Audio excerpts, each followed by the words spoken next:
Finally मैं वहाँ आ गई जहाँ से मैंने ये बच्चे मांगे थे। मांगा एक। Hello good morning YouTube family. सच बता रही हूँ, मैंने सोचा नहीं था, एक्सेप्टेड नहीं था कि सुबह मॉर्निंग में मुझे इतना प्यारा सरप्राइज़ मिलेगा। इन्होंने मेरे भाई के साथ प्लान बनाया कि इसको सरप्राइज़ देना है, मैं आ रहा हूँ, और ये सडनली आ गए।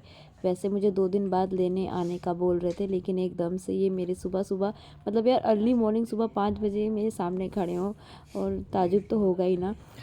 मैं तो समझ ही नहीं पाई कि आ रखे हैं, हो क्या रखा है। मैं तो सोई हुई थी अपने बच्चों को लेके, और जब मैंने भाई से बोला टाइम देख, तो टाइम था 5 बजने वाला था, और ये 5 बजे पहुँचे हुए हैं। ट्रेन से ट्रैवल किया था इन्होंने। थैंक यू जान, मुझे इतना प्यार दिखाने के लिए। वैसे कभी कभी हज़म नहीं होता मुझे इतना प्यार। तो फिलहाल स्टार्ट करती हूँ vlog. Hello guys, welcome back to our YouTube channel Sanmik vlog में आप लोगों का स्वागत है। सुबह की एंट्री किस तरीके से हो रही है आप लोगों को दिख ही गया है। गार्गी के पापा आ गए हैं और अपनी गार्गी को खूब सारा प्यार कर रहे हैं, और साथ में मुझे भी। पता नहीं करेंगे या नहीं करेंगे। वैसे तो हम दोनों लड़ते बहुत ज़्यादा हैं। फाइनली जैसे ही ये मेरे पास पहुँचे तो मैंने इनको लगा दिया सबसे महत्वपूर्ण काम में। वो काम था कि हमें कहीं जाना था, और कहाँ जाना था आगे आपको पता चलेगा। वैसे मैं आपको बता दूँगी, तो आप व्लॉग में बने रहना। और ये व्लॉग मेरे लिए बहुत स्पेशल है, क्योंकि इस व्लॉग में मैं वो चीज़ आपके साथ शेयर करने वाली हूँ जो चीज़ मैं शायद नहीं शेयर करती बहुत जल्द से। लेकिन मेरी मनोकामना पूरी हो चुकी थी, तो मैंने सोचा था कि मैं उत्तराखंड जाऊँगी, और यहाँ पर ज़रूर जाऊँगी अपने पूरे परिवार को लेकर। लेकिन उम्मीद नहीं थी कि कब जाना होगा, क्योंकि मुझे पूरे परिवार को लेके जाना था, और मैं आई थी अकेले अपने घर घूमने के लिए, मायके उत्तराखंड। लेकिन मेरे हस्बैंड भी मेरे पीछे से आ जाएंगे, मैंने सोचा नहीं था। और जब मैंने इनसे ऑटो में बात करी कि तुम कैसे अचानक आ गए, क्या प्लान था, तो उन्होंने बोला कि मैं इसी वजह से आया हूँ, क्योंकि पूजा वूजा थी कुछ घर पे हमारे। मेरी शादी के बाद जो पूजा नहीं हुई थी वो पूजा भी करवानी थी, और दूसरा यहाँ पर हमें आना था। आज मेरी शादी को 6ठा साल चल रहा है, 5वां साल कंप्लीट हो चुका है। और इन 5 सालों में मैंने बहुत ज़िंदगी में उतार चढ़ाव देखे हैं, बहुत परेशानी देखी है मेरे हस्बैंड के साथ। जब मेरी सिंगल लाइफ थी, मैं यहीं की पली बड़ी हूँ, रामनगर, उत्तराखंड, हल्द्वानी सब जगह की। और जो ये रास्ता मैं दिखा रही हूँ ये रामनगर का है, कॉर्बेट जिम पार्क का।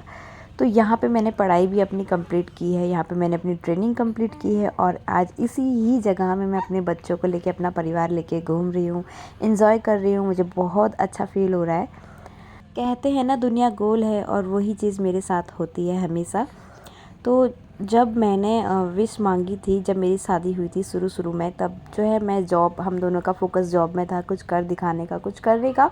तो हमने 3 साल तक कोई बेबी प्लान नहीं किया, और मैं जॉब करती रही, जॉब करती रही। लेकिन जो है मेरे को जो है रिश्तेदारों ने, बहुत सब लोगों ने कमेंट मार मार के परेशान कर दिया था, बच्चा नहीं कर रहे हो, बच्चा नहीं कर रहे हो, बच्चा नहीं कर रहे हो। और मेरे को शायद बच्चे रुक भी नहीं रहे थे। तो उस टाइम पे मेरी मम्मा ने मुझे मैं अपने घर घूमने आई रामनगर उत्तराखंड पे। तो फिर मेरी मम्मा ने बोला गर्जा मंदिर जा। मैं अपनी माँ की साड़ी पहन के ही यहाँ पर आई थी, अपनी मम्मा की साड़ी पहन के, क्योंकि उस टाइम पे मैं अलग रहती थी, अपने ससुराल से अलग। हम दोनों रेंट पे रहते थे, तो साड़ी पहनने का तो चांस बनता ही नहीं है, क्योंकि जॉब में जो है ड्रेस पहननी पड़ती है, मतलब फॉर्मल ड्रेस। सो कोई चांस कभी बना नहीं, तो मैंने कभी वेयर ही नहीं किया। तो मैं यहाँ आके, मम्मी ने मुझे साड़ी दी, वो पहन के मैं गर्जिया मंदिर गई, गर्जिया माता मंदिर। और बहुत मान्यता है उत्तराखंड में इन माता की, तो मैं यहाँ पे गई। मैंने यहाँ पर जो है एक रिक्वेस्ट शेयर करी भगवान से। वैसे उस टाइम पे तो पैसों की कोई दिक्कत नहीं थी, क्योंकि दोनों कमाने वाले थे। अब थोड़ा बहुत प्रॉब्लम होती है, बट भगवान जल्दी ठीक करेंगे। तो मैं वहाँ पे गई, मैंने एक चुन्नी बाँधी, जिस तरीके से सब लोग चुन्नी बाँधते हैं वो बाँध के मैंने बोला जल्दी मेरी कोख भरना, और मैं आऊँगी तो दूसरा बच्चा लेके साथ में आऊँगी। ये चीज़ मैं माता रानी के कान पे बोल के भी आई, और प्रसाद चढ़ाया, खुश होकर मैं वापस आई। उसके 1 साल बाद जो है क्या कहते हैं, मेरे पेट में गार्गी रुक गई थी, लेकिन इस बीच में मेरी मम्मा मुझसे छीन ली गई। भगवान ने ये चीज़ मेरे साथ बहुत बुरा करा, तो मैं गर्जिया माता से बहुत गुस्सा हो गई। मैंने कहा मैं कोई भी भगवान को ही नहीं मानूंगी। लेकिन जब गार्गी मेरी ज़िंदगी में आई, तो मैंने फिर से भगवानों पर विश्वास करना शुरू किया, बहुत मानना शुरू किया, इमोशनल हो गई, हर चीज़ को मैं मानना शुरू करने लगी। तो फ़िलहाल आज मैं उसी चीज़ को तारने के लिए भगवान के पास आई हूँ, अपनी माता रानी के पास आई हूँ कि आपने मेरे लिए बहुत अच्छा किया। मैंने तो एक की उम्मीद की थी कि चाहे कुछ भी हो, लेकिन मेरे को आपने 2-2 प्यारी बेटियाँ दी, लक्ष्मी दी मेरे घर में। आप जैसी देवी मेरे घर में आई हैं, तो मैं उसकी मतलब उसका जो कहते हैं ना कर्ज, मतलब ऋण वापस करने माता रानी के पास आ गई थी। उनको थैंक यू बोला और मैंने चुन्नी खोली। दूसरी कोई चुन्नी बांधी नहीं है, क्योंकि अब सब कुछ ठीक है। फाइनली मैं अब वहाँ आ गई कुछ जहाँ से मतलब मैंने अब ये सब बच्चे कुछ ठीक मांगे है, थे। नॉर्मल है मेरी लाइफ मांगा में। एक हर था, चीज़ मतलब उतार चढ़ाव मिला डबल। चढ़ते रहते हैं, बनते रहते हैं ना, मतलब वो चीज़ होते रहता है, तो उसको मैं समझ चुकी हूँ। तो अभी तुम कोई भी देख लो विश तो नहीं मैं दिखा मांगी है रही हूँ। मैंने। बस मैं गई, अपनी बेटियों की सलामती मांगी, अपना परिवार बना रहे, ससुराल हर जगह खुशियाँ ओ माय रहें, गॉड, कितना सब जूम हो ठीक गया। रहें।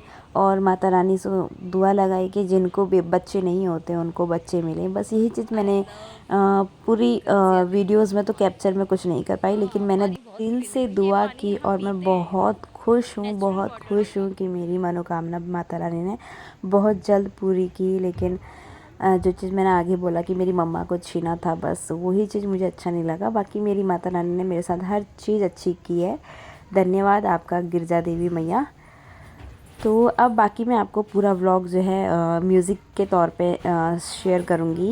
और ये हाँ, हमारी जर्नी थी गिरजा माता अभी बोला, मंदिर हम तो की। पहले से तो और लेके मैं आए आपके हैं। साथ अपना ट्रैवल व्लॉग शेयर कर रही हूँ। प्लीज़ एंजॉय करना और पूरा देखना, और कमेंट में जय माता दी ज़रूर लिखना। मेरे चैनल को भी सब्सक्राइब ज़रूर करना, और वीडियो को लाइक करना और शेयर भी करना। अरे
मायके आने के बाद अगर आपने बचपना ना दिखाया तो वो मायका ही क्या, जहाँ आपने बचपना ही शेयर नहीं किया।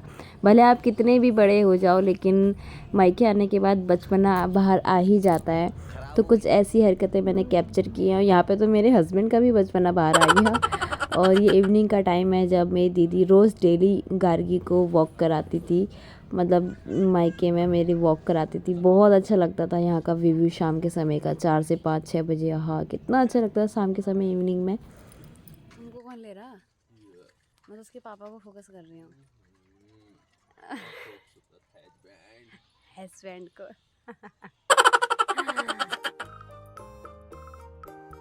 आज मैं वापस जा रही हूँ दिल्ली अपने ससुराल। और सच बताऊँ, मेरे हस्बैंड आए थे आज से 2 दिन पहले और मुझे तीसरे दिन ही ले आए। इनको बिल्कुल भी बर्दाश्त नहीं होता कि मैं कुछ टाइम रिलैक्स रहूँ, हैप्पी रहूँ, खुश रहूँ। सच में मेरे पतिदेव को बिल्कुल बर्दाश्त नहीं है मेरी खुशी। और फ़िलहाल ये मुझे वहाँ से ले आए हैं और मेरा बिल्कुल मतलब मन नहीं है आने का घर को, ससुराल को, और मेरा मुँह उतरा हुआ है। खैर कोई नहीं, ससुराल तो आना ही था एक ना एक दिन। तो अब मैं आ चुकी हूँ और डेली व्लॉग्स यहीं से स्टार्ट होंगे ससुराल से। तब तक के लिए बाय बाय, टेक केयर आप लोग अपना।